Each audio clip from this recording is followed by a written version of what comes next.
Boa noite a todos. Mais uma noite de encontro com o professor Walter de Andrade, Caminho para a Iniciação. Boa noite. Boa noite a todos, sejam todos, eu estou muito feliz de estar retornando aqui com os irmãos, é uma honra para mim, sejam todos bem-vindos, né, ao nosso encontro para a iniciação. Então, nós devemos dizer que esse encontro aqui é destinado a dar a base filosófica e iniciática para aqueles que pretendem seguir o caminho da iniciação. Aliás, sempre dizendo, a iniciação é a coisa mais importante que a pessoa pode fazer na vida. Vou repetir, hein? Conforme o Biógio, o nosso mestre, o nosso excelso senhor professor Henrique José de Souza, a iniciação é a coisa mais importante que a pessoa pode fazer na vida. Veja o encontro, né? E esse encontro, que é o caminho para a iniciação, segue o caminho base do conhecimento iniciático das idades, né? A base é a doutrina secreta de Helena Blavatsky, Petrovna Blavatsky, e dos ensinamentos do nosso querido professor Henrique José de Souza, com todos os ensinamentos de todos os grandes instrutores da humanidade, através dos tempos e de todas as civilizações. Nós procuramos trazer pontos muito importantes a respeito desse conhecimento para todos os nossos irmãos, né? Então, o objetivo é a síntese do conhecimento, a fim de propiciar aos pretendentes ao caminho da iniciação informações e valores importantes para a finalidade. Outra finalidade do encontro também é propiciar a reflexão a respeito do momento evolutivo que a humanidade está vivendo neste início do século XXI e início da Era de Aquário. Sempre lembrando que o nosso mestre nos ensinou, né, que o Brasil é o berço da nova civilização. Então, está tudo preparado para que o Brasil cedie, através da ação da quinta raça ariana, esse evento magnífico. Lá pelo ano de 3005, né, isso deve já começar a acontecer de maneira bastante efetiva. Isso também justifica o nome, o canal 3005, né? Então, e para aqueles que já se encontram no caminho da iniciação, o encontro visa trazer para a reflexão todos esses assuntos que nós expomos, né? E para levarmos a um padrão vibracional evolutivo condizente com aquilo que a lei justa e perfeita planejou para ser desenvolvido pela humanidade no terceiro minério e era de Aquário, né? Agora, a pessoa pode perguntar, como é que eu faço para entrar no caminho da iniciação? É escolher uma escola de iniciática para fazer. Então, nós então, convidamos aqueles que queiram fazer parte da Sociedade Brasileira de Eubiose, que faça a sua filiação ao curso, ao grau peregrino. É a porta de entrada para a eubiose, né? O grau peregrino, o curso básico, né? Então, tem um curso básico peregrino, depois tem mais 4 graus subsequentes, formando 5 graus, né? E depois feitos esses 5 graus, a pessoa tem a possibilidade de entrar para o que nós chamamos da série interna da Sociedade Brasileira de Eubiose, e a partir daí ela tem todas as possibilidades de ler as revelações do nosso querido mestre, professor Henrique José de Souza, ler toda a documentação disponível, está oculta, né, para todos, participar das reuniões, das ritualísticas e assim por diante, né, de aulas e assim por diante, né. De tempos para cá, nós estamos ainda lentamente voltando à atividade como anteriormente nós tínhamos, que era presencial, né, devido ao que está acontecendo, né, esse trânsito, né, que nós estamos passando pela humanidade, né, desde o início do ano 2020, nós temos as nossas atividades, em maioria, feita por via remota, através da internet. Mas, a pouco e pouco, nós estamos retornando à atividade presencial. De tal maneira que, talvez, em 2022, nós estejamos já quase que de maneira idêntica ao que nós tínhamos antes de 2020, até o final de 2019, né? Então, esse é um convite que todos nós fazemos para todos, né? Para vir. Agora, uma coisa é importante, isso aí eu sempre falo, sempre isso que é muito importante. Para que a pessoa siga realmente o caminho da iniciação, é necessário que ela se filie a uma escola que siga rigidamente os princípios da ciência iniciática das idades. É isso? A tradição.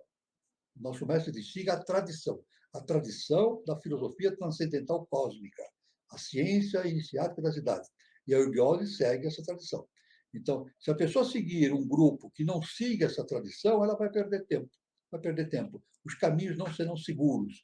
Não, repetindo, se a pretensa escola de iniciação não seguir rigidamente os princípios da ciência iniciada das idades, a pessoa que estiver fazendo os cursos de participação não tem um caminho seguro no seu processo de desenvolvimento. Então, no caso da eubiose, não. A eubiose segue rigidamente a ciência iniciática das idades. Então, o convite que nós fazemos, como é que a pessoa pode fazer para fazer esse contato inicial? Pela internet, acessa o site da eubiose, né? É só ir lá no Google, põe lá eubiose e já vai aparecer o site da eubiose. E através do site da eubiose, ela vai localizar as cidades que têm os departamentos, né? Ela pode ter os sites, tem o e-mail, etc., telefone. Ela pode entrar em contato com a cidade que mais lhe aprouver. É importante que a pessoa escolha fazer o curso na própria cidade que ela mora, né? Porque já fica perto, né? Mas não impede que ela faça o curso em outras cidades também. Mas é só conversar com o departamento escolhido, aí marca a data, eles vão estabelecer e definir se está havendo o curso, está em andamento, o curso peregrino, ou se vai no ano que vem, ou se há possibilidade de entrar agora. Cada departamento tem o seu perfil específico de atividade, então esse é o caminho inicial para a adesão, que a pessoa se aproxime da Sociedade Brasileira de Eubiose. Eu quero também dizer que eu lancei esse livro aqui no ano 2020, Início à Aurora dos Deuses do Braço de Órion. Esse livro aqui pode ser adquirido na vinheta do nosso programa, tem todas as indicações para adquirir esse livro. Muito bem. Nós vamos, então, continuar o nosso processo de estudos, né, a respeito da ciência iniciática das idades, né, sempre baseado nos conceitos dos princípios de Helena Petrovna Blavatsky e do professor Henrique José de Souza. Né? Eu quero dizer o seguinte, na última reunião, nós havíamos falado, de uma forma, já no final da reunião, a respeito da doutora Anna Kingsford, né? Que foi uma médica inglesa do século XIX e foi presidente da Sociedade Teosófica na Inglaterra, em Londres. Né? E até nós comentamos que no século XIX era difícil ter uma mulher médica, uma médica mulher. E ela foi uma que quebrou esse paradigma. Né? Ela não foi a primeira. Teve uma outra, a doutora Elizabeth, agora tem o nome, depois eu vou ver o sobrenome dela, depois eu falo, chama doutora Elizabeth, né? Que foi a primeira mulher que se formou em medicina na Inglaterra, mas a doutora Anna Kingsford foi uma das primeiras mulheres a exercer a medicina, quebrando esse paradigma. Né? As mulheres entraram, então, para o campo da medicina e exerceu magnificamente o seu trabalho. Além disso, ela fez um trabalho excelente em paralelo, juntamente com Helena Petrovna Blavatsky. E Blavatsky faz excelentes referências a respeito de Anna Kingsford. Né? Então, tanto que Blavatsky diz que isso se torna evidente e quem lê a última tradução dos fragmentos herméticos que anteriormente citamos, né, justamente no livro A Doutrina Secreta, volume 1, Cosmogênese, né, citamos que se deve à nossa amiga cuja perda deploramos. Quando ela escreveu, a doutora já tinha falecido. Né? A doutora Anna Kingsford. Embora os textos hajam sido mutilados e deturpados em sua passagem por mãos sectárias gregas e cristãs, sob a tradutora, com muito engenho e intuição, senhorar os pontos obscuros, procurando clareá-los por meio de explicações de notas. É isso. Eu só quero dizer uma coisa: na internet existe muito material à disposição da doutora Anna Kingsford. Então, eu fiquei de dar essa informação. É só colocar no Google, põe assim, site Anna Kingsford. Escreve assim no busca, põe no Google, né? Escreve assim, site Anna Kingsford. Aí vai aparecer uma série de... Isso, exatamente. É a primeira médica na Inglaterra, Anna Garrett Anderson. foi a primeira médica e a segunda foi Anna Kingsford. Exatamente. Aí está a informação do canal 3005. A primeira médica foi a doutora Elizabeth Garrett Anderson. Então, quem quiser acessar esses estudos da doutora Anna Kingsford, então é só pôr assim no Google, site Anna Kingsford. Vai aparecer um site especialmente feito para ela. E tem uma série de documentos importantes, de narrativas, de visões que ela teve. Ela era uma clarividente extraordinária, de visões. E também tem o livro lá, né, Vestida de Sol, que foi talvez seja a maior obra dela, foi esse livro, Vestida de Sol. Está lá completamente para ler, baixar, tudo gratuitamente, né? Então, site Anna Kingsford, vale a pena. Então, o HPB, Helena Blavatsky, diz o seguinte, que sobre a doutora Anna Kingsford, né? Diz ela, a criação de modo visível pelos deuses ativos ou titãs, como agentes do Deus Supremo, é uma ideia puramente hermética, que se depara em todos os sistemas religiosos e que se harmoniza com as modernas investigações científicas, quando essa nos mostra o poder divino atuando em toda parte por meio das forças naturais. Então, ela cita da mesma tradução, ela cita a seguinte: este ser universal, o eterno, né? Este ser universal que está em tudo, põe em movimento a alma e o mundo, tudo que a natureza encerra.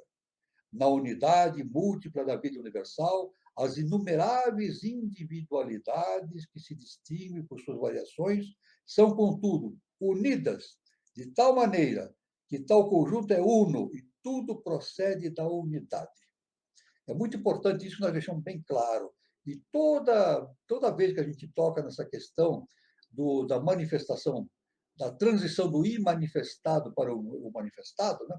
O eterno vem da unidade e gera unidade, depois a multiplicidade. Mas, mesmo ele gerando a multiplicidade, ele não se divide. Veja bem, o eterno não se divide, mantém a unidade. E tanto é verdade que muitas correntes falam isso, a gente vê na internet, né? Somos todos um. Somos todos um. Nós nesse processo maiado que nós vivemos, nós vivemos nessa maia de que eu sou um, o outro é outro, o outro é outro, diferente. Não, nós somos a mesma essência, provida do eterno. Nós somos irmãos mesmo, de fato. Por isso que a gente somos irmãos, né? Porque fazemos parte da mesma unidade, isso é muito importante, né? Vemos ainda em outra tradução, Blavatsky afirma, né? Deus não é uma mente, mas a causa da existência da mente. Não é um espírito, mas a causa do espírito. Não é a luz, mas a causa da luz. Olha só que interessante, né? Por isso que não dá para entender. O ser humano não consegue entender o eterno, o Tati, o imanifestado. Veja o que ele diz. Deus não é uma mente, mas a existência da mente. Deus não é um espírito, mas é a causa do espírito. Ele não é a luz, mas é a causa da luz. É o ponto inicial de tudo. Ele não pode ser qualificado. O eterno não pode ser qualificado. Ele não tem qualificações. Ele é incognoscível, inabordável, né? Inimaginável. Isso aí a HPB deixa bem claro. Tanto que o maior mistério, segundo a HPB nos afirma, hein? O maior mistério que existe, que o nosso sistema deve desenvolver, deve entender, todos aqueles que estão no nosso quarto sistema devem entender, é justamente essa questão do imanifestado se manifestando. Por quê? Por que o imanifestado, num determinado momento, se manifesta, produzindo a polaridade, produzindo a multiplicidade, e depois, por que também dessa multiplicidade tudo tem que voltar ao ponto de origem, a volta à casa do Pai, conforme Jesus o Cristo nos ensinou, através da parábola do filho pródigo, a volta à casa do Pai. Esse é o maior mistério que se tem para resolver aqui no nosso quarto sistema evolutivo. Quando eu falo quarto sistema evolutivo, eu digo o nosso sistema solar. O Sol e os planetas que fazem parte do nosso sistema evolutivo e giram ao redor dele, e que estão cheios de consciências. Todos, o que mais existe no universo são consciências e mais consciências. Então, essa é uma parte introdutória, né, do nosso encontro de hoje, né? Então, nós continuamos dizendo que estas palavras mostram claramente que o divino Pimandro, ou seja, o eterno, né, apesar de alterar de algumas passagens, com certos polimentos cristãos, certas criatividades assim, linguísticas dos cristãos, foi escrito por um filósofo, ao passo que a maior parte dos fragmentos herméticos é obra de sectários pagãos, que manifestavam tendência em admitir um ser supremo antropomórfico. Contudo, são as duas obras o eco da filosofia esotérica e dos Puranas hindus. Aí está. Então, ela diz que, claro que existe um conhecimento primordial hermético, mas esse conhecimento hermético também, em mãos humanas, pode sofrer alterações, adaptações, através das religiões e assim por diante. A tal ponto em que este Deus incognoscível, isso que não é uma mente, não é a própria luz, não é o espírito, é a origem de tudo, esse Deus torna-se um ser antropomórfico. A tendência é essa, através das religiões. É isso. Nós somos feitos à imagem e semelhança de Deus. Está lá em Gênesis, né? Na Bíblia, né? Na primeira parte da Bíblia antiga, né?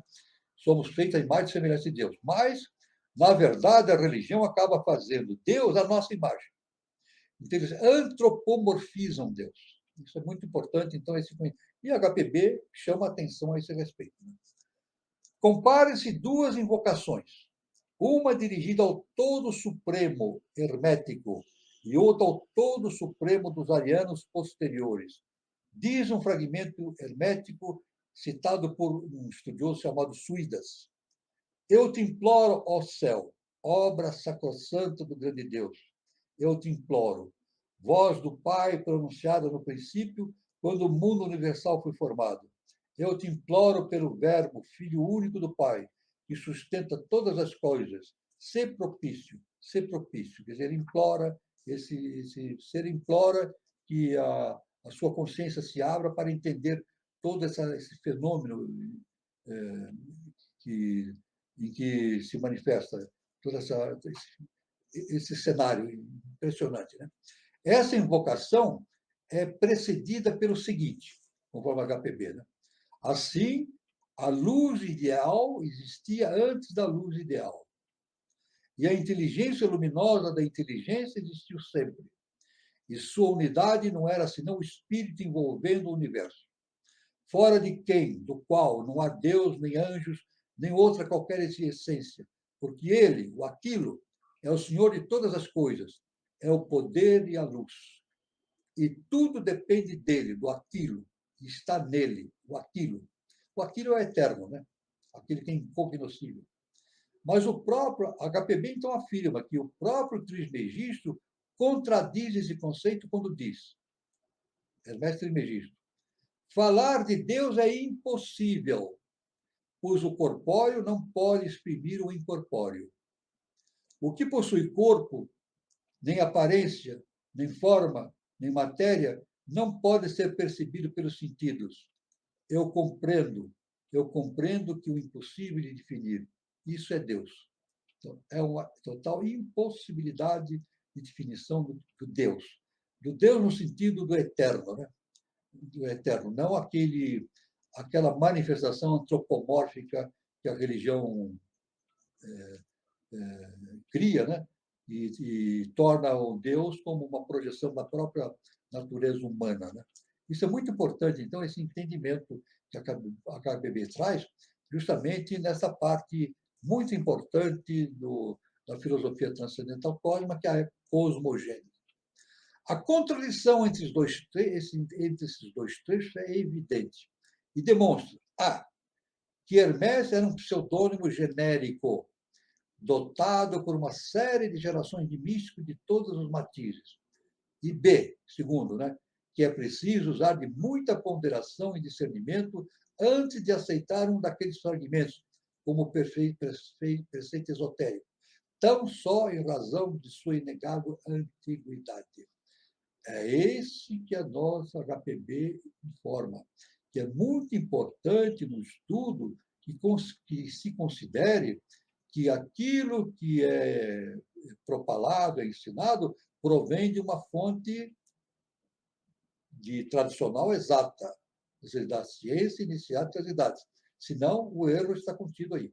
E o que mais acontece na humanidade é a transcrição de um conhecimento sob a forma de uma religião, de outros preceitos, através da influência de sacerdotes e de líderes de religião, que induzem o conhecimento a um horizonte, a uma formatação que lhe é conveniente, tanto para si como para a sua corrente de pensamento pensamento doutrinária. Né?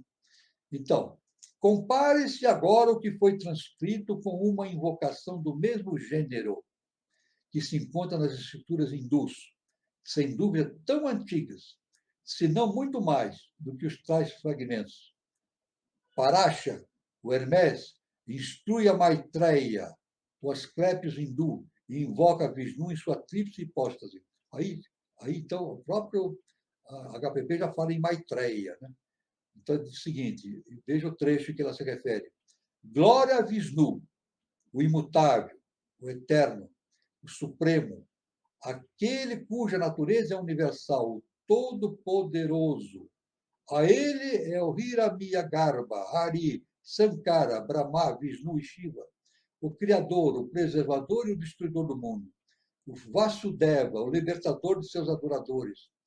A ele, cuja essência é ao mesmo tempo simples e múltipla, sutil e corpórea, contínua e descontínua. A Vishnu, causa a emancipação final. Glória ao Supremo Vishnu, causa da criação, da existência e o fim deste mundo, que é a raiz do mundo e que o encerra. Então, ela dá a Vishnu essa questão da natureza corpórea que nós temos. O Vishnu, Brahma, Vishnu e Shiva. Né? Brahma, primeiro trono, Vishnu, segundo trono, Shiva, terceiro trono. Então, de Vishnu, segundo trono, a mãe celestial, é que dá origem a todo o nosso universo manifestado e a origem da polaridade. Então, ela dá essa glória, né? A glória, então, ela diz, este preceito, né?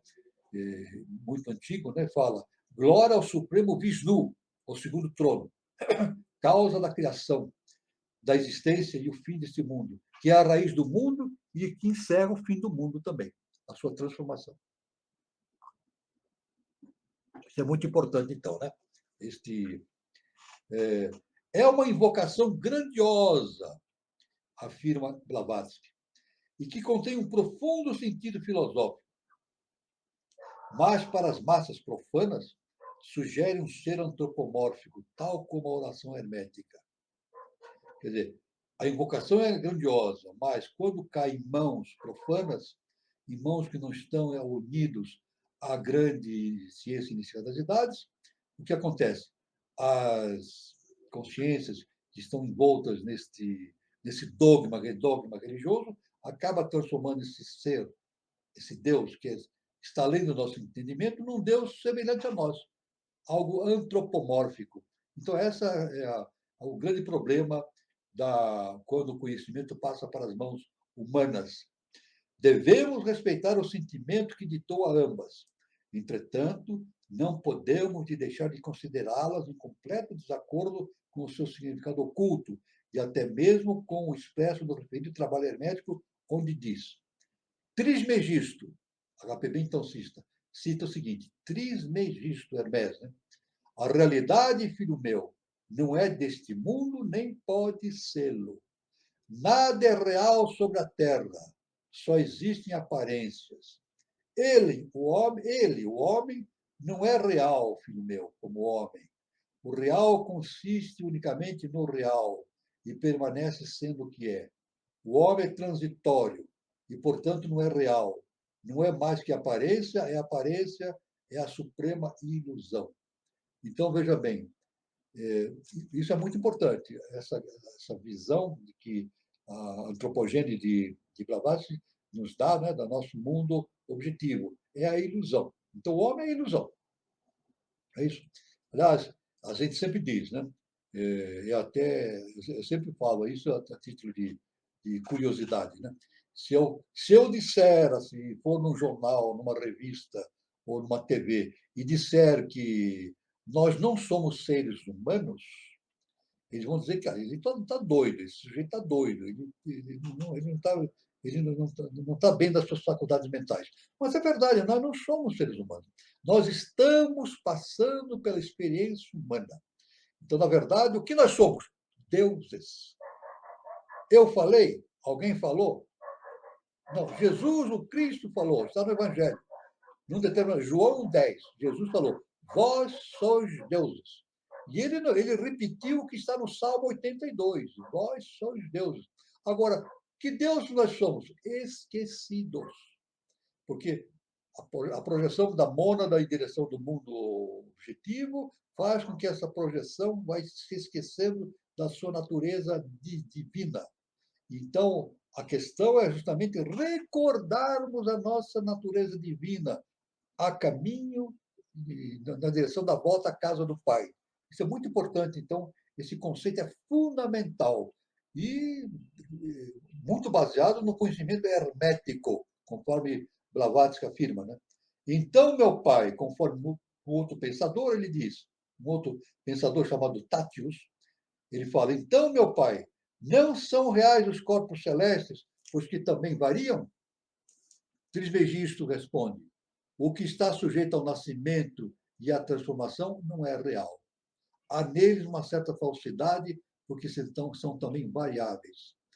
Então, aquele outro ser que está junto de Hermes, Tátios, pergunta, o que é, então, ó meu pai, a realidade primordial? Trismegisto, então, responde, quem, o que é único é só o Tátios. Quem e o que não é feito de matéria, nem está em corpo algum. Quem ou o que não tem cor, nem forma, nem muda, nem é transmitido, mas que é sempre. Veja bem, olha só, ele fala do imanifestado. Justamente Hermes está falando do imanifestado, que é o grande segredo, o grande culto para nós, para a nossa consciência.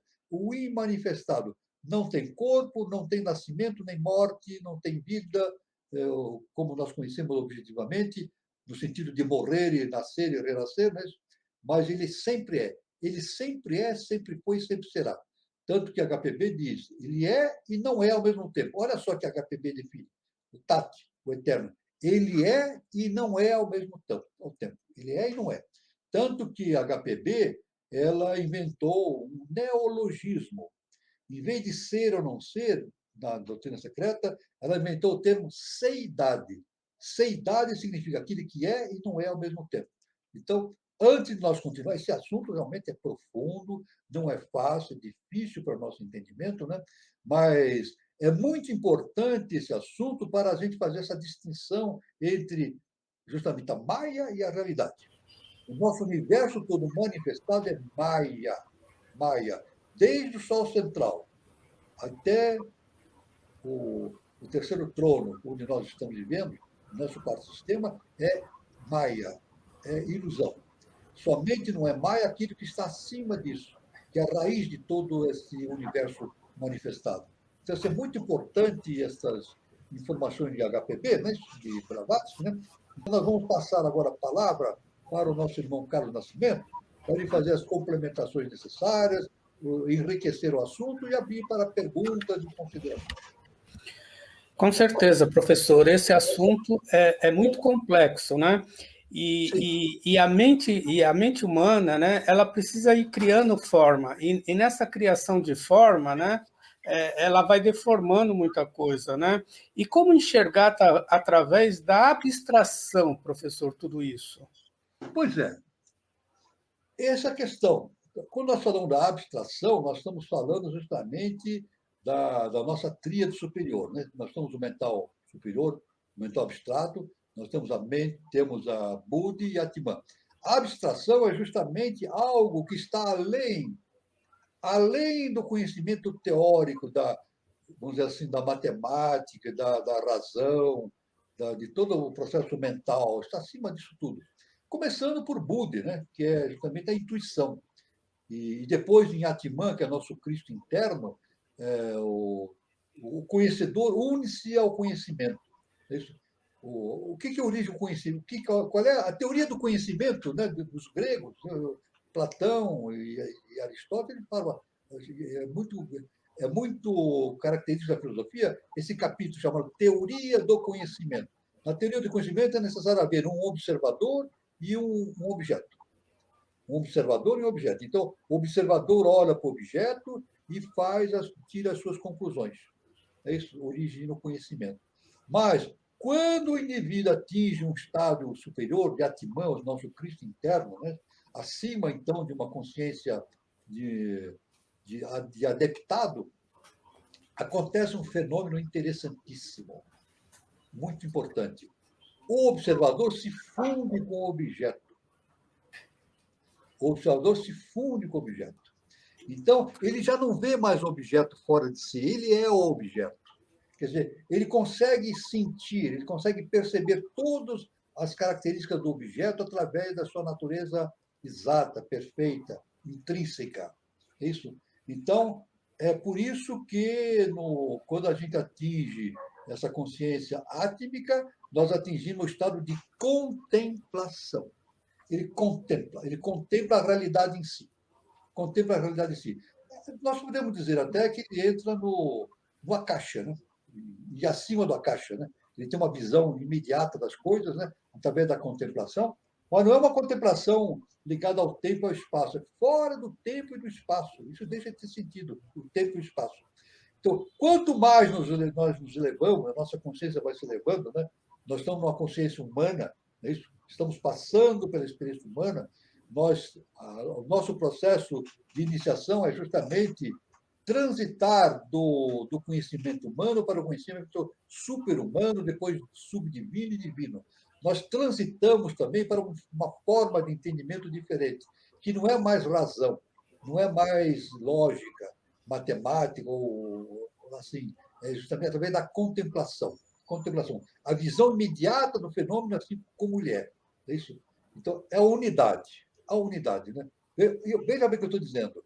Quando o observador se une com o objeto, então na verdade, nós reduzimos a polaridade a uma só coisa. É a questão da polaridade, né? Isso é uma polaridade, o observador e o objeto. Quando acima da polaridade se transforma numa única coisa. Então, a consciência vê a coisa por dentro de si mesma. Isso é muito importante, esse processo, que todos devem entender no caminho da iniciação. No caminho da iniciação. É isso? E essa é a libertação. Isso é uma libertação. Essa é uma libertação. E Jesus, eu sempre repito isso, Jesus falou, eu sempre repito isso, que bate sempre em cima desse entendimento. Jesus falou, conhecereis a verdade e ela vos libertará. Conhecer a verdade é conhecer o interior nosso, o autoconhecimento. O Deus que existe em nós. E a verdade vai nos libertar de quê? Da nossa própria limitação humana. Olha só, ela nos livra da nossa limitação humana e nos abre para um entendimento cósmico universal. Isso é importantíssimo para o entendimento do caminho da iniciação. Professor, eu já vou passar umas perguntas. O Júlio Teixeira pergunta o seguinte: Deus é o fogo e a chama é o seu corpo. Todavia, uma vez manifestado como a chama, experimentará o gosto, a experiência da chama. Também no mais elevado estado, assim é Tati? Veja bem, o Tati é tudo.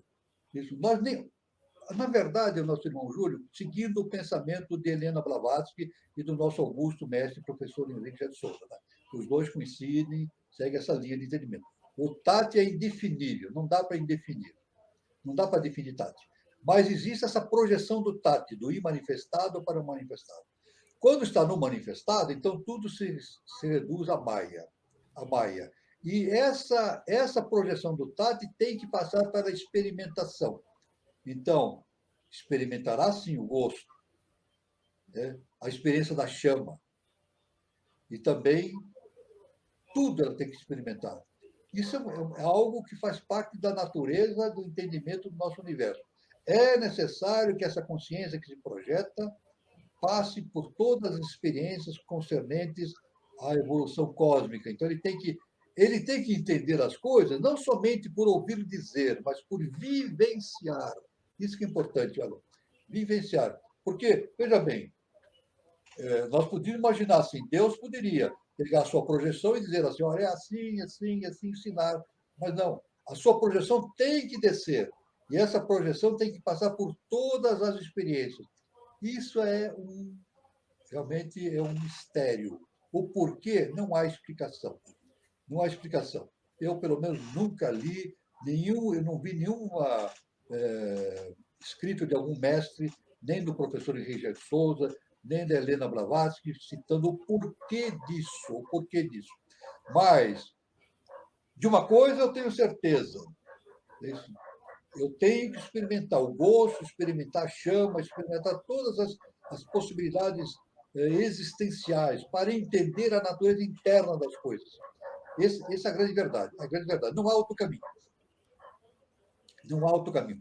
Tanto que isso é verdade, que existe um postulado que, tanto no Espiritismo ou nas escolas iniciáticas, é dito com muita clareza. Ninguém evolui se não estiver encarnado. Estou dizendo aqui no quarto sistema, no nosso sistema evolutivo. Né? Não é possível alguém evoluir se não estiver num corpo físico denso. É necessário estar em corpo físico denso. Ou seja, ele tem que estar submetido às limitações da Maia, do seu entendimento, da sua pouca iluminação, da sua falta de expansão de consciência, mas isso é necessário para que se dilate o seu conhecimento. A experiência. A experiência, né? Isso chama-se o quê? Autoconhecimento. Voltando àquele velho aforisma que está lá no tempo de Apolo em Delfos. Homem, conhece a ti mesmo e conhecerás os deuses do universo. Não há outro caminho. Veja bem, isso é importante. Existe uma lei. Não há outro caminho a não ser esse, conhecer a si mesmo. Quem não conseguir, não fizer esse trabalho de conhecer a si mesmo, jamais conhecerá coisa alguma além do seu nível de experiência humana. Isso é o conhecimento. E esse conhecimento é o conhecimento da verdade. É isso? A verdade que liberta. Né? Conhecereis a verdade vos libertará.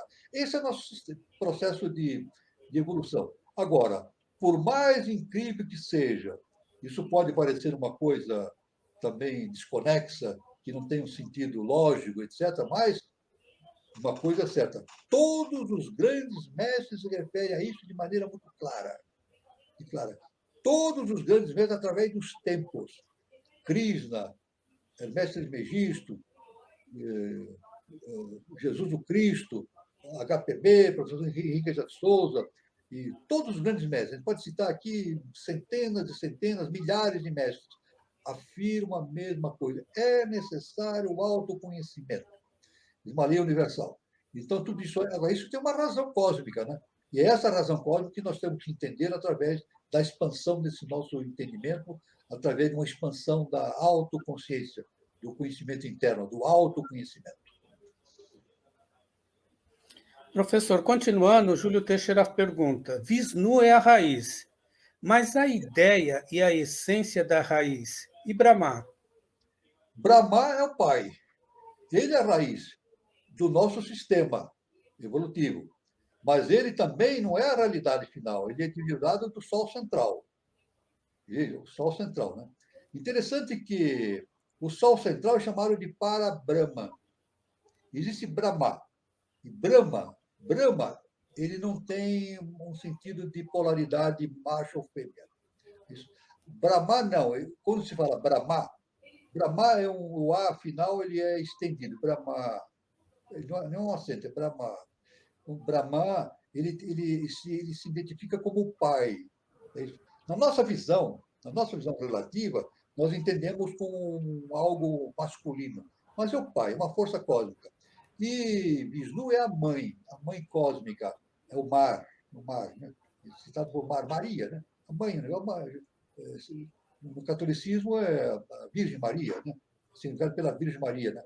Maria vem de mare, do latim mare. Então, agora, Vishnu é a raiz, mas a ideia, a essência da raiz é Brahma, exatamente. Vishnu é a raiz de tudo aquilo que está em Shiva. Então, nós temos o segundo trono, né? A base, né? A base, que dá todo o processo de existência em Shiva, que é o nosso mundo manifestado. Mas a origem está em Brahma. Na verdade, veja bem, na nossa consciência, para a nossa consciência, é necessário fazer a divisão. Nós colocamos, então, Brahma em cima, Vishnu no meio e Shiva embaixo. Mas, na verdade, eles estão unidos dentro do mesmo sistema. Eles estão interrelacionados, né? Eles estão interconectados. Eles fazem parte do mesmo panorama. O que diferencia é o estado de consciência, a consciência desses planos que os diferenciam, né? Mas é claro que Brahma é uma raiz, é a raiz de onde tudo provém, nos nossos sistemas evolutivos que nós vivemos, em Vishnu e Shiva, né? Mas ele também não é tudo, ele não é o princípio de tudo. Brahma não é o princípio, ele é o princípio do nosso sistema evolutivo, é a raiz. Mas ele provém do Otati, do aquilo, né? Que é indefinível. O Brahma é manifestado. Brahma também é Maya. Veja bem, Brahma não é eu que estou falando, veja, os grandes mestres falam isso. Brahma é Maya também. O Sol central também é Maya. A única coisa que não é Maya, que é a realidade absoluta, é o eterno, o imanifestado. Mas aí está o grande desafio para o entendimento de todos aqueles que estão no caminho da iniciação, entender esses fatos de enorme profundidade no sentido de estado de consciência. Continuando, Júlio Teixeira, professor. Por quanto esquecer é preciso para descobrir os mistérios da matéria e voltar com a experiência do indivíduo que se fez ego e subiu até o eu Atman? Nós podemos entender de maneira bastante simples, a nossa maneira humana de pensar, né? Que quando essa essência da mônada desce e entra no esquecimento, é isso? É como. É uma hipótese, isso eu não estou dizendo que é verdade, é uma ideia de um ser humano. Né? É como se estivesse criando um novo Deus, é isso? Mas não é um novo Deus, porque a essência é uma só. Mas é necessário que essa experiência se mostre ativa. Essa experiência se... Por algum motivo, isso é necessário. Que a experiência se torne ativa naquele fragmento que veio para a expressão terrena mais objetiva e volte à casa do Pai. É necessário que essa experiência se forme de matéria ativa. Ou seja, é necessário que essa consciência passe por todas as experiências. Todas as experiências. Né? Deus poderia ensinar, apenas ensinando como um aluno, um professor ensina para a plateia de alunos. Né? Ele vai falando e eles vão aprendendo. Mas não é assim que acontece. Né? Essas consciências que se projetam da unidade, do Sol central e de Brahma, eles têm que passar pela experiência. Isso é muito importante.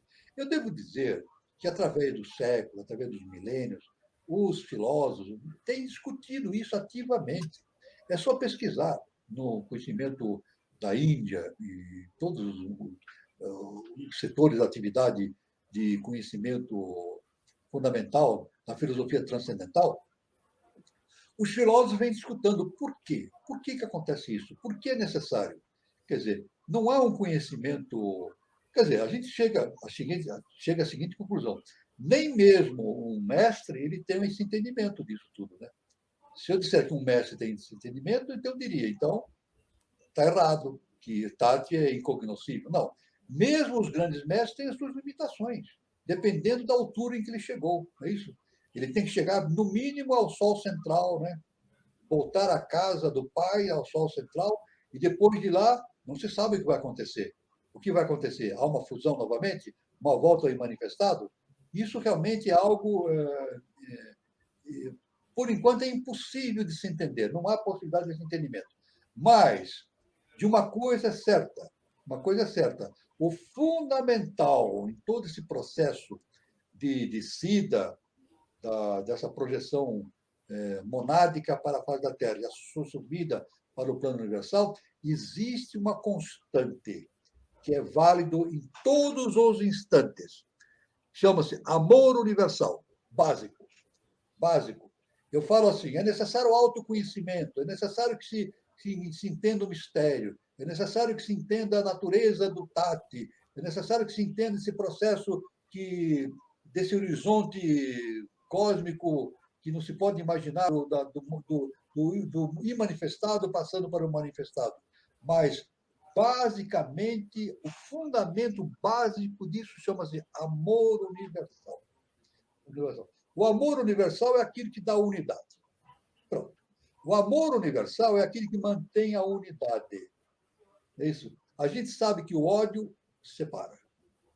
Isso é básico. Isso nós entendemos. Nós entendemos no mundo humano. O ódio, a raiva, a agressão separa as consciências. As pessoas se tornam separadas, lutam entre si. O amor universal não, é a união. A unidade se perfaz pelo amor universal. E tanto que os grandes mestres nos ensinam isso, que é fundamental o amor universal. Todos dizem isso, todos. Seja mestre Megisto, Jesus o Cristo, Siddhartha Gautama, todos os grandes mestres. O amor universal é importante, é fundamental para esta realidade cósmica ser entendida. Sem isso não há possibilidade. Não é isso? E é claro que esse amor universal está contido também nesse caminho que nós desenvolvemos através do autoconhecimento. O autoconhecimento também,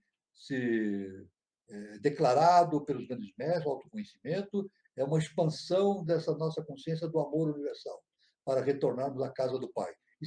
São dados importantes para a gente formando um quadro cósmico pertinente ao conhecimento inicial das idades, que nos dê sustentação para o entendimento de todo esse processo cósmico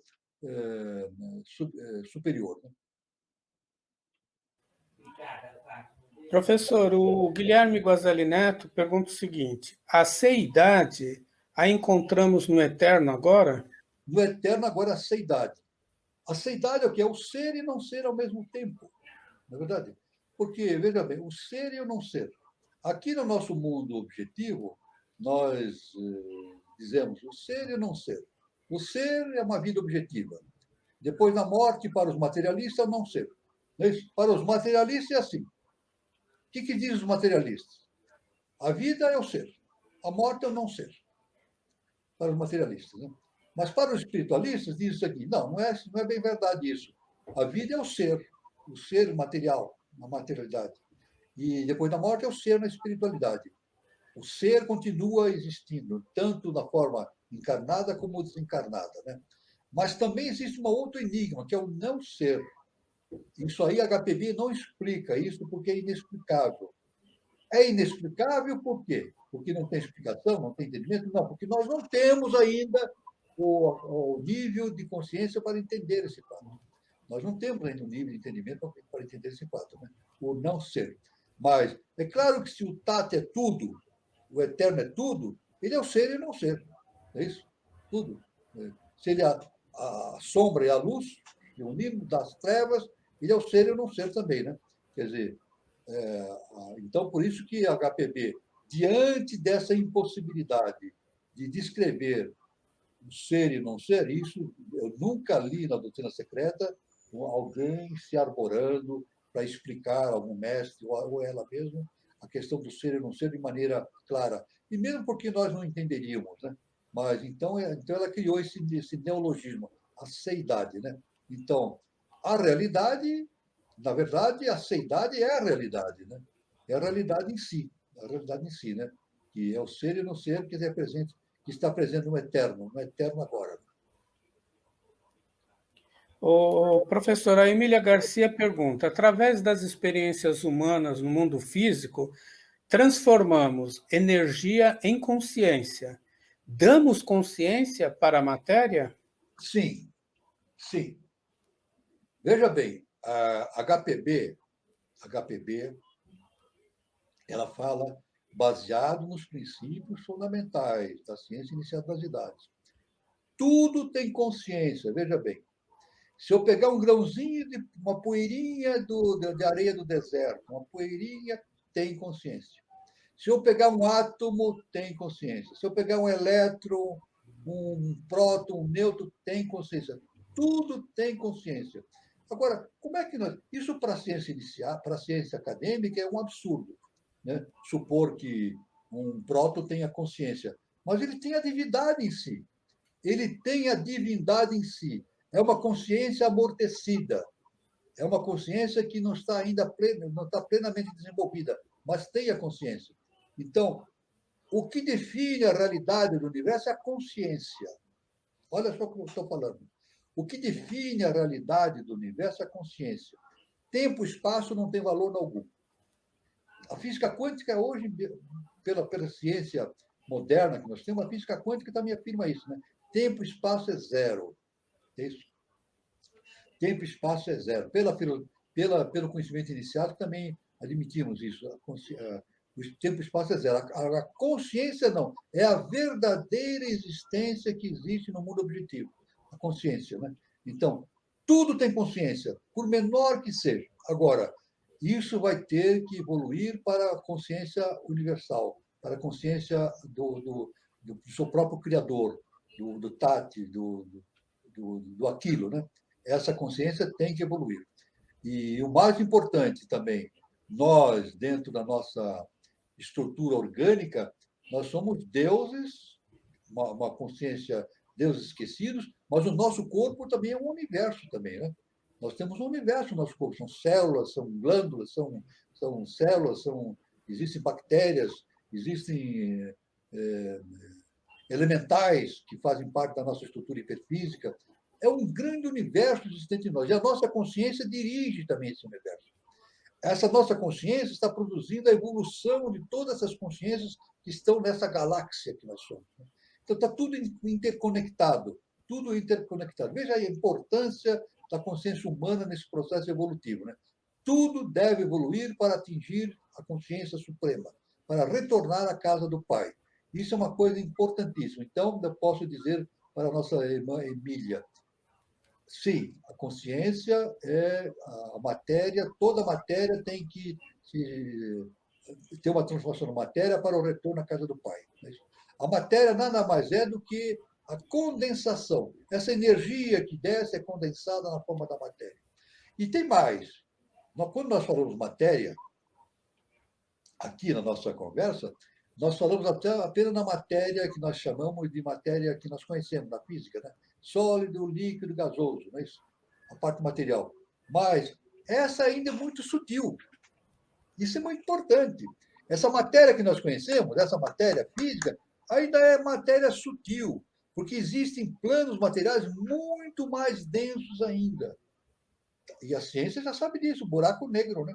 Os buracos negros são lugares onde a matéria chega a uma densidade infinita, né? Uma densidade infinita, né? Se a gente aplicar a teoria da relatividade de Einstein, a gente vê que a matéria, quando atinge a atividade infinita, vira energia.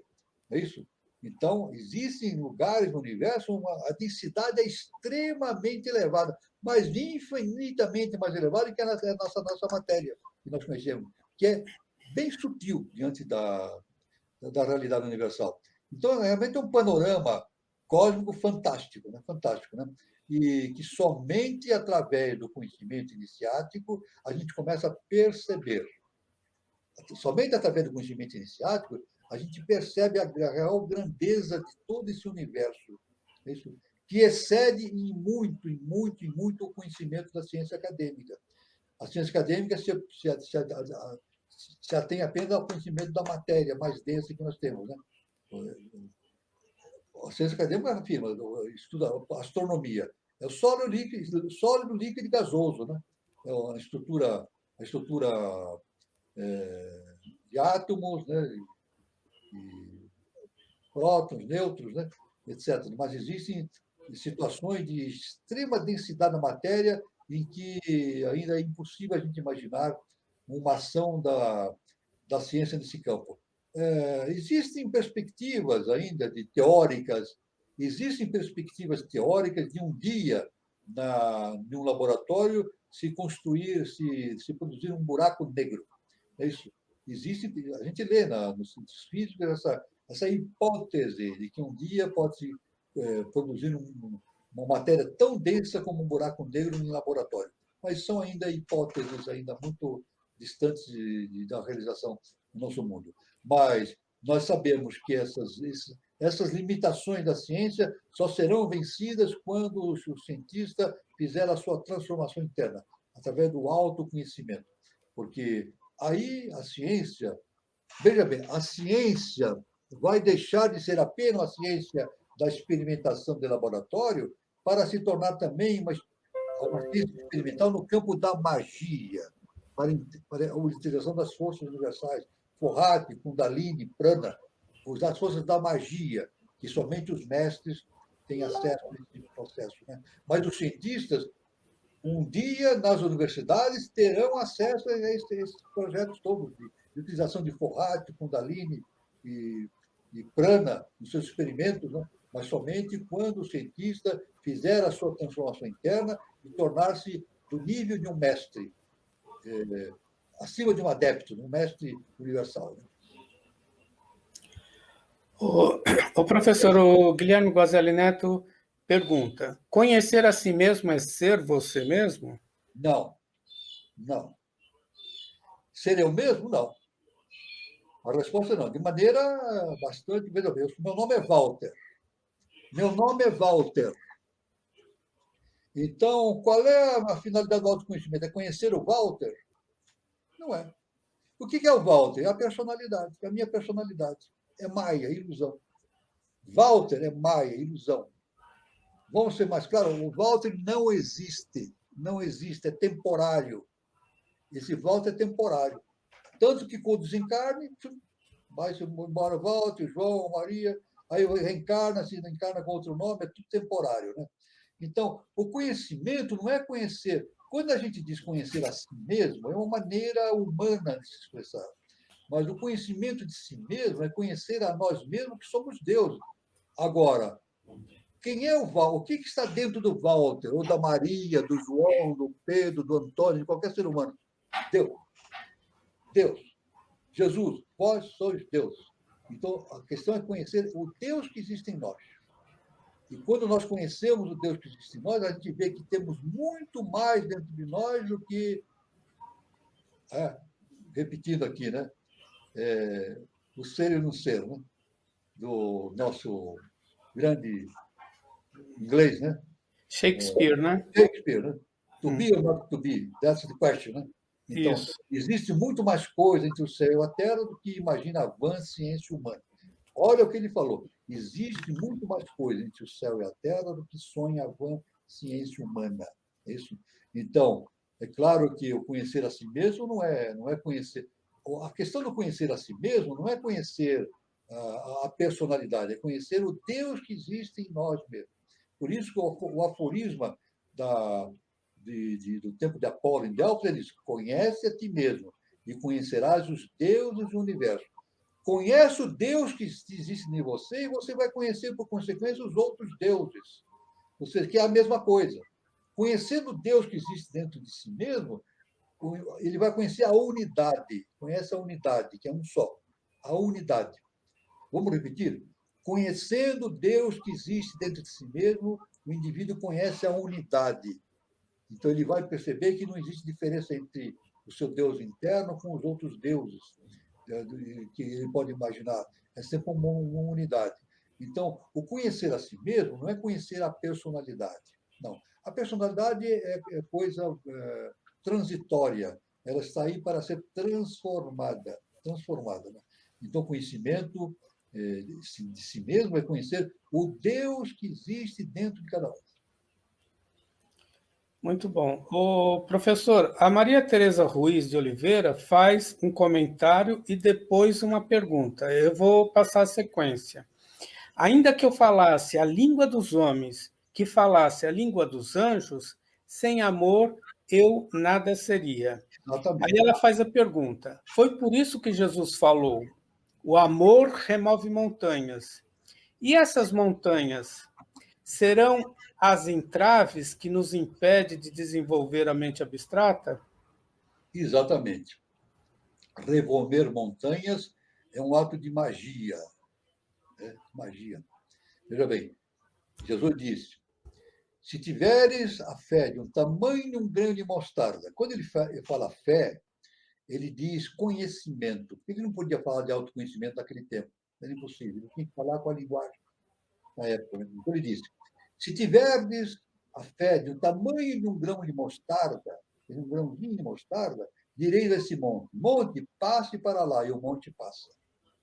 Ou seja, quando o indivíduo ter fé de um grão, do tamanho do grão de mostarda, é ter um conhecimento básico suficiente para o exercício da magia. Autoconhecimento, ou seja, o indivíduo vence a si mesmo. É isso. O que Jesus queria dizer é que quando o indivíduo vence a si mesmo, ele vence a tudo. Quando ele vence a si mesmo, ele move montanhas. Olha só, quando ele vence a si mesmo, ele move montanhas. Isso. E são montanhas que para nós aparecem verdadeiros coisas impossíveis de serem movidas, né? Dentro da nossa personalidade, né? Quais são essas montanhas, né? O egoísmo, né? A nossa soberba, isso, a nossa egoidade, a nossa maneira as nossas ansiedades, os nossos desejos, isso são montanhas que nós temos pela frente. Mas no momento que eu domino, que eu conheço a mim mesmo, eu removo essas montanhas de uma maneira muito fácil. Isso. Então, se eu tiver a fé do tamanho de um grão de mostarda, se eu tiver uma pequenina porção do autoconhecimento, eu já consigo mover montanhas. Quer dizer, isso significa, quando Jesus fala a fé do tamanho do grão de mostarda, ele está se referindo também com, quem sabe, ao adepto. Né?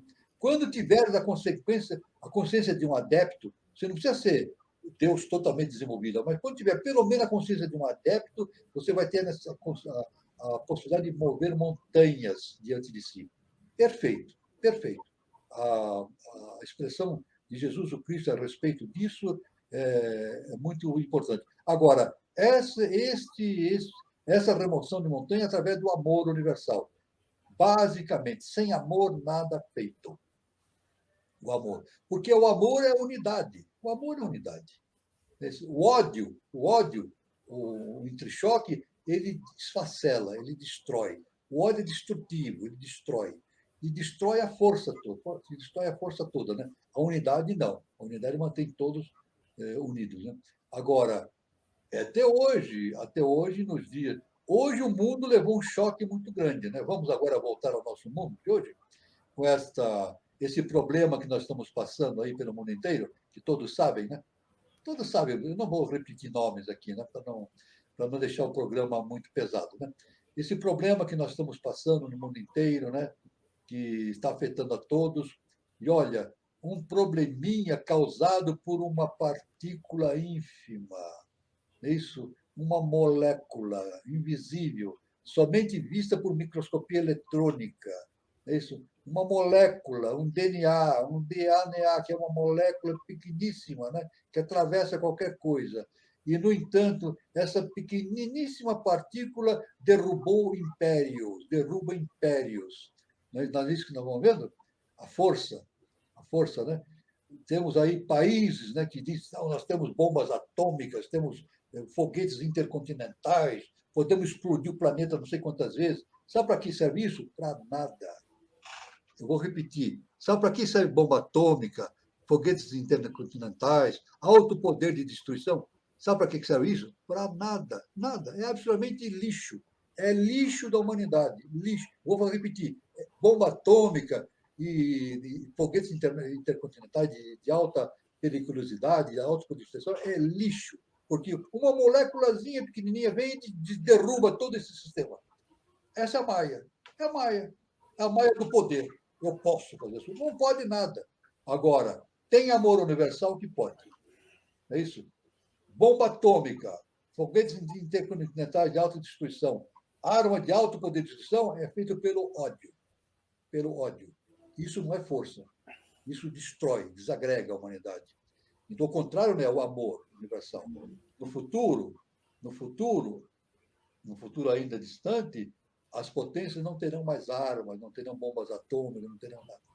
a grande força das potências das proporções será o amor.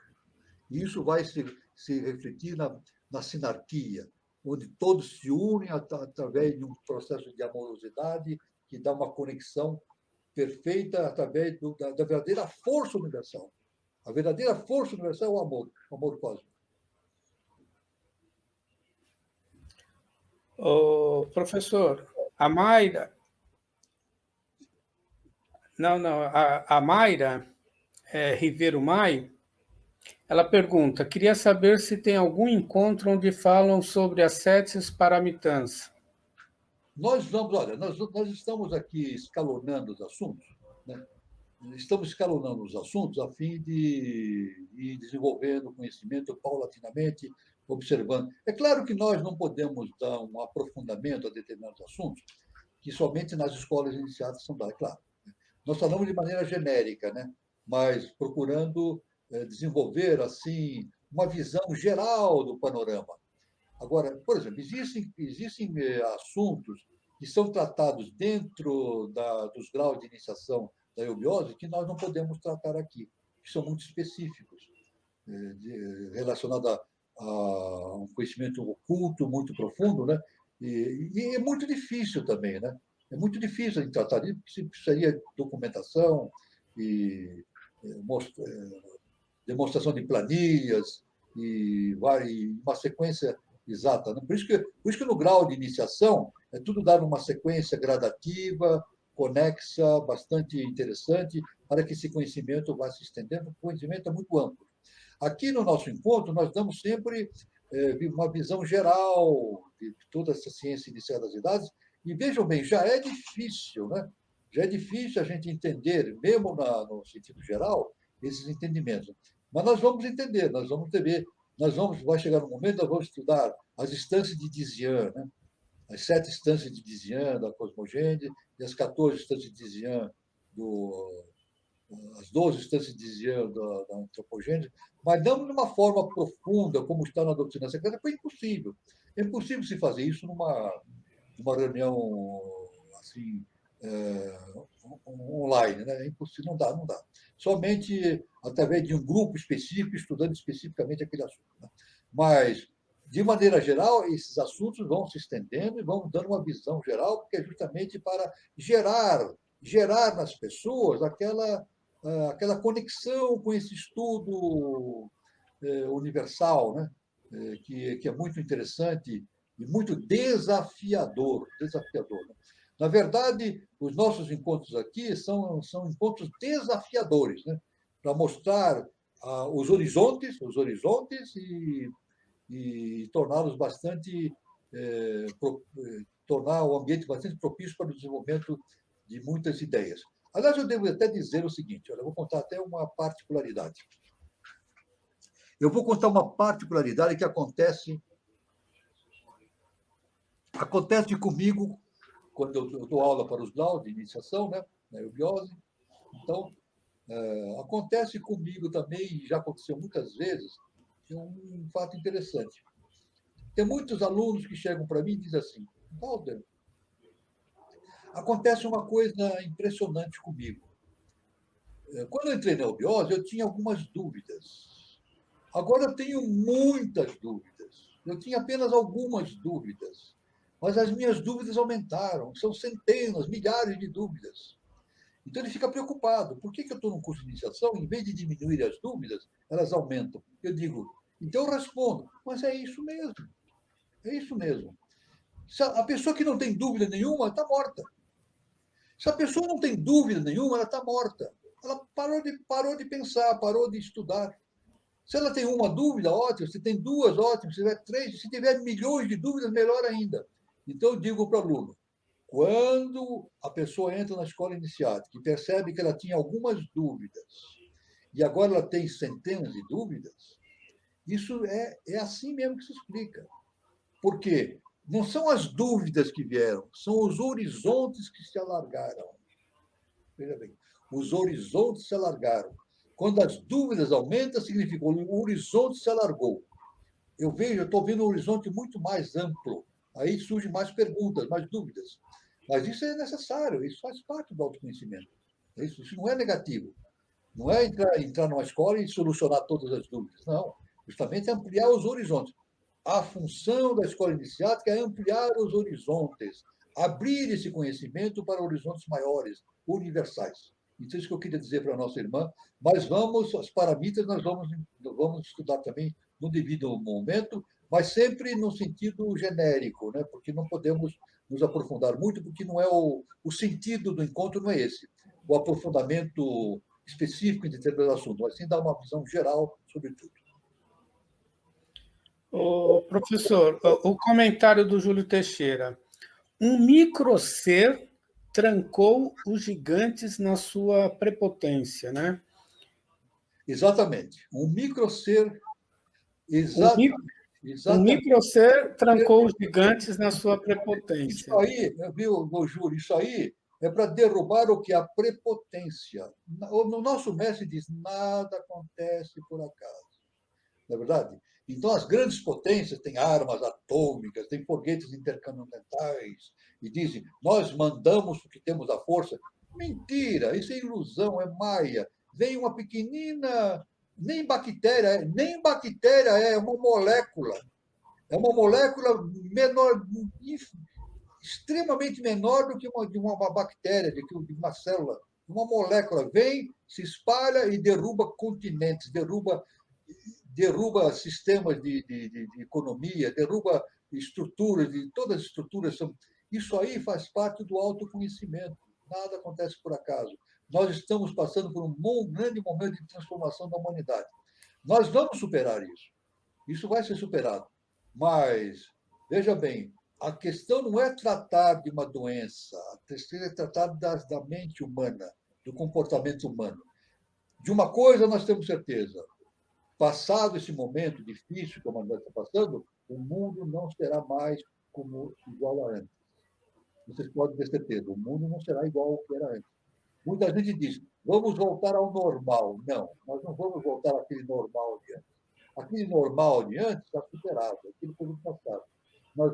Temos que voltar a um novo normal, um normal evolutivo, um normal justamente que preze pelo amor universal. E hoje nós estamos dando muito importância, nesse processo que nós estamos vivendo, a importância do amor universal, da solidariedade, isso, da assistência que nós temos que dar ao próximo e assim por diante. Isso não é por acaso, isso não é por acaso, isso faz parte do karma da humanidade. Veja, isso faz parte do karma da humanidade. E o karma da humanidade não é feito para prejudicar a humanidade. O karma é uma coisa boa, é algo instrutivo, é algo que dá conhecimento. É isso. O karma produz evolução. E é necessário que isso aconteça. Nada acontece sem que Deus permita. Jesus falou: não cai uma folha de uma árvore sem que o Pai permita. Veja bem, isso que está acontecendo é permitido pelo Pai, senão não estaria acontecendo. Se não fosse permitido pelo Pai, não estaria acontecendo. Então, não cai uma folha, Jesus falou, não cai uma folha de uma árvore sem que o Pai permita. Então, é isso que nós temos que entender. Nós estamos passando por uma transformação muito grande. É uma abertura para a era de Aquários. Nós estamos na era de Aquários, terceiro milênio. Isso também é um dos pontos importantes. O nosso mestre já falava isso na década de 40. O professor Henrique já de Souza já dizia que, a partir do ano 2016, grandes transformações aconteceriam no planeta Terra. E eu estou falando isso porque não é uma revelação, mas foi dada a público. Nós podemos até, num determinado momento, ler essa revelação, que foi dada a público através de Dharana, né, em que ele diz que, a partir do ano 2006, o rei do mundo, Melquisedeque, agiria mais definidamente, mais fortemente sobre a humanidade, justamente para impulsionar a humanidade em direção do seu futuro grandioso, rumo a uma nova civilização.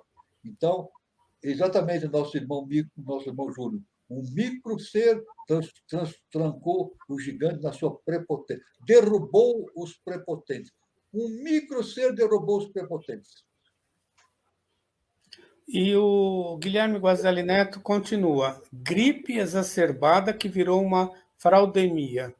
Exatamente, exatamente. Então, no bojo disso tudo surgem todas as questões de comportamento humano que não são adequadas, né? a gente vê, eu não vou citar aqui, mas existem comportamentos humanos que não são adequados diante de uma situação como nós estamos passando, né? Então, agora, a verdade, nós estamos, olha, eu vou falar agora uma coisa até de maneira contrária, né? Nós estamos usando máscaras, né? E é necessário usar máscara. É necessário no mundo inteiro, por enquanto é necessário. Mas existe uma outra verdade: as máscaras estão caindo. Olha o que eu estou falando. Nós estamos obrigados, temos que usar máscara e temos que seguir esse caminho porque é necessário usar máscara enquanto for necessário para dar suporte a esse trabalho, né, de recuperação da humanidade frente a esse problema enorme que nós estamos tendo. É necessário usar máscara. Estamos usando máscara, mas, por outro lado, as máscaras estão caindo. Que máscaras estão caindo? Da personalidade, da soberba, da mentira, etc. Por isso que ele falou da fraude, da mentira. Isso está caindo. É um processo de transformação da humanidade. A humanidade está passando por uma fase de transformação muito intensa. Isso faz parte do processo do terceiro milênio. Indiscutivelmente.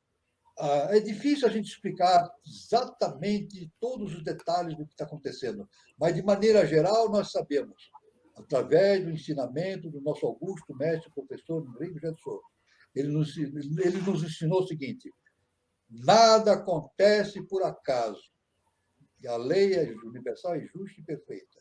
E Jesus disse: não cai uma folha de uma árvore sem que Deus, que o nosso Pai permita. Tudo explicado. Ô, professora Juliana Lira, ela diz boa noite. Ocultamente, o que justificaria a presença desse vírus? Karma em relação a quê? Bom, minha irmã Juliana, karma que não falta para a humanidade, né? Se a gente fizer uma lista aqui, a gente precisaria aqui milhares de páginas para enumerar os karmas que a humanidade já acumulou, né? Os karmas que a humanidade acumulou são os karmas individuais, né? Mas que tornam-se karmas coletivos também, né? Karma é o que não falta, né? Porque, veja, Juliana, se nós não tivéssemos karma, tudo estaria resolvido, né? Não é isso? Por exemplo, quando o indivíduo se torna um adepto, ele quebra a roda de samsara, de ação e reação, ele não tem mais karma. Ele passa a viver no dharma, que é a lei universal, né? Então, ele não precisa mais pagar, resgatar o karma através disso que nós vemos normalmente, né? Agora, o que justificaria a presença desse vírus? Se existe o sofrimento e transformação, é o karma. É isso? Agora, o karma no sentido de transformação. Karma em relação a quê? Karma em relação ao comportamento humano. Comportamento humano. E a gente sabe que o comportamento humano não está. É isso, pelo menos, grande parte da humanidade não se comporta de acordo com as leis universais. Eu acho que ninguém vai discordar de mim nesse sentido, né? Nós dizemos que grande parte da humanidade não se comporta de acordo com as leis universais, porque o fato, o mundo é um paraíso. O mundo é um paraíso. A religião diz que o mundo é um vale de lágrimas. Não é vale de lágrimas coisa nenhuma.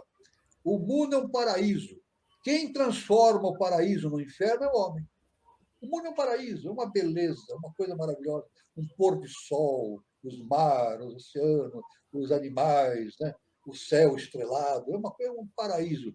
Mas o homem transforma esse paraíso num inferno. Através do quê? Do seu comportamento não adequado. Agora não, desde o seu sofrimento, desde a Lemúria, Atlântida, a raça ariana, etc. Mas esse é o processo evolutivo de aprendizado.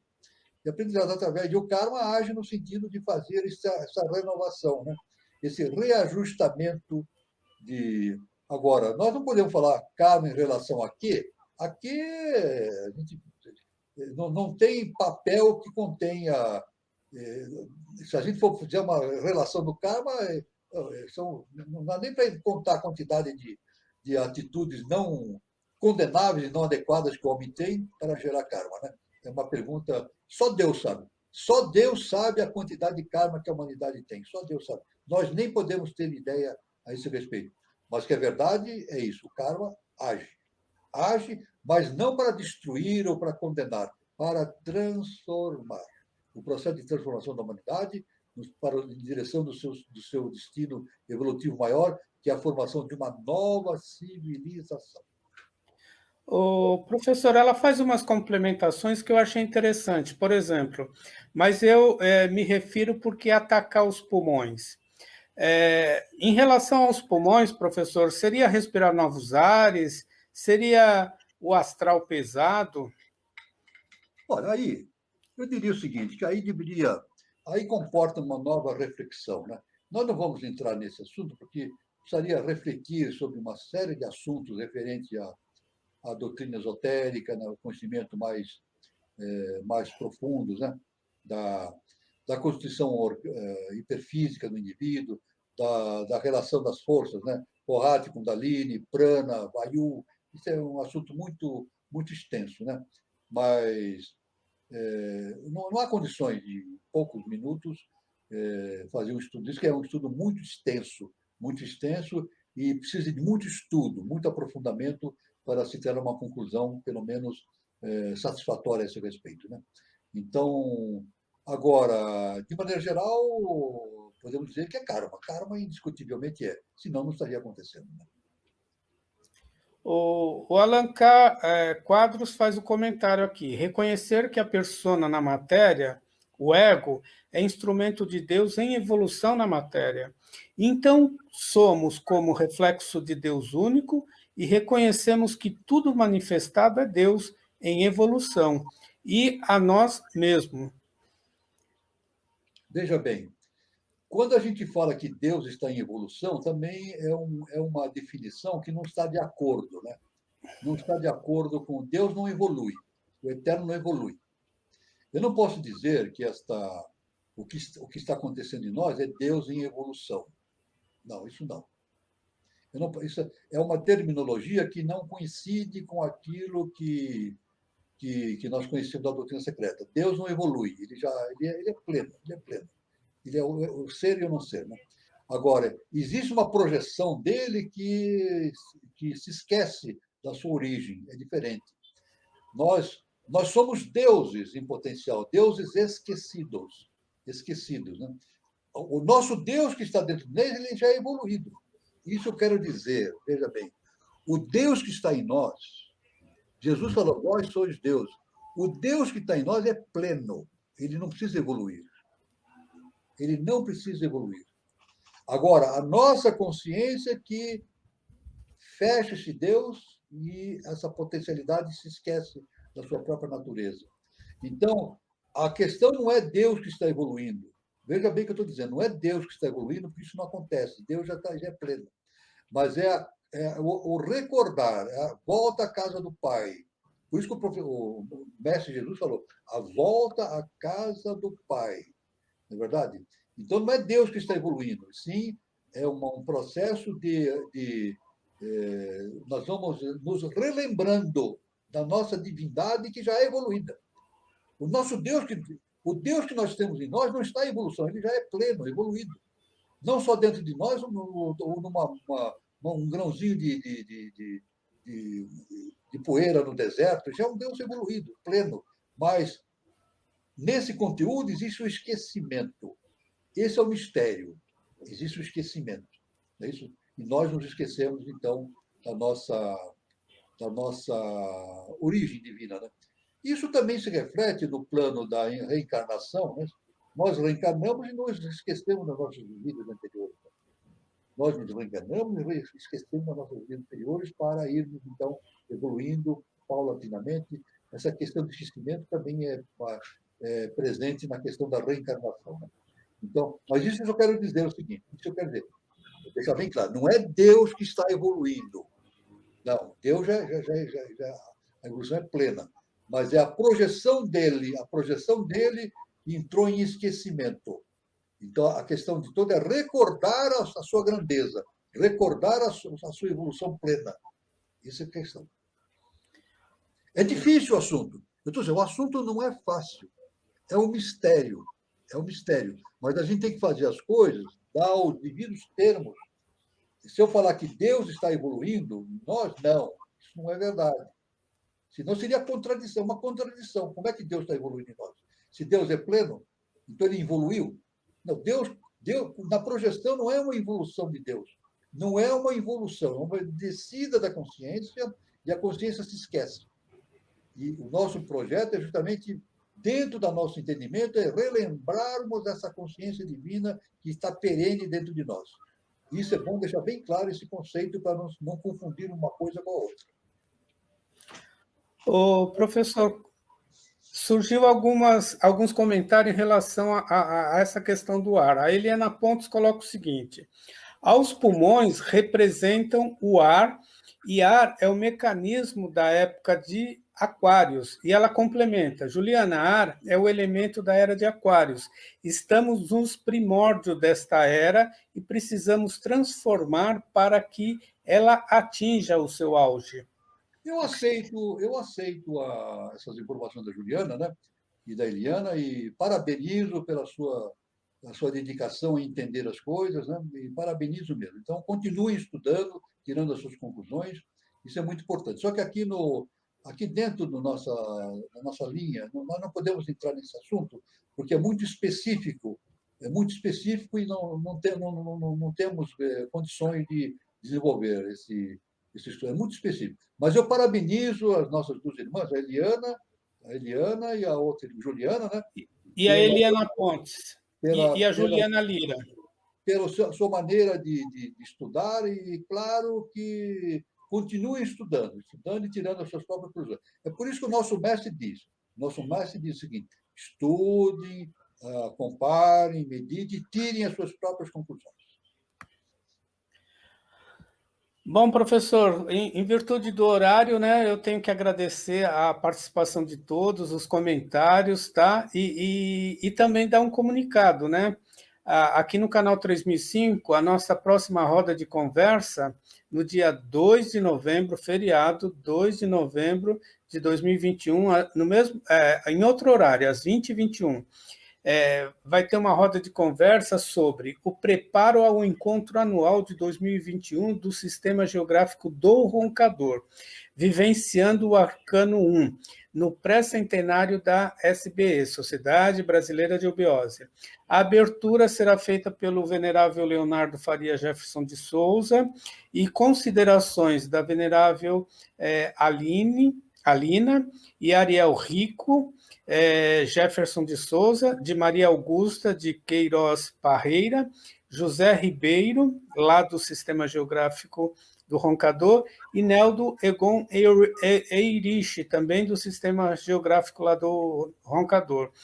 Esse tema será também discutido e desenvolvido por Elcio de Souza Lopes e Ézio Garcia. E a moderação ficará a cargo de Mauro Leslie, Dani Trancoso e Edu Nunes. Vai ser muito interessante, porque vai abordar vários assuntos, né? E também é um preparo, né, para o encontro anual que sempre acontece em torno do dia 15 de novembro, lá na região do Roncador, Nova Chavantina e as 7 cidades em volta. Então, participe, vai ser muito interessante, contamos com vocês. E esse é o QR Code, tá? O QR Code que vocês podem obter mais informações sobre a roda de conversa, tá? Então, o recado era esse, tá? E eu queria, enfim, agradecer a presença de todos, a participação de todos, tá? E mais uma vez agradecer aí o pessoal, e eu espero que vocês prestigiem, tá, o evento preparatório do dia 2 de novembro, tá? Então, terça-feira, mais cedo, às 20h21, tá bom? Agradecer mais uma vez a participação de todos, desejar uma boa noite, um bom final de sábado, um bom final de semana, e até terça-feira e sábado. Muito obrigado a todos, foi uma honra e uma felicidade muito grande estar reunido, e luz, paz e amor para todos, até o próximo encontro e fiquem com Deus.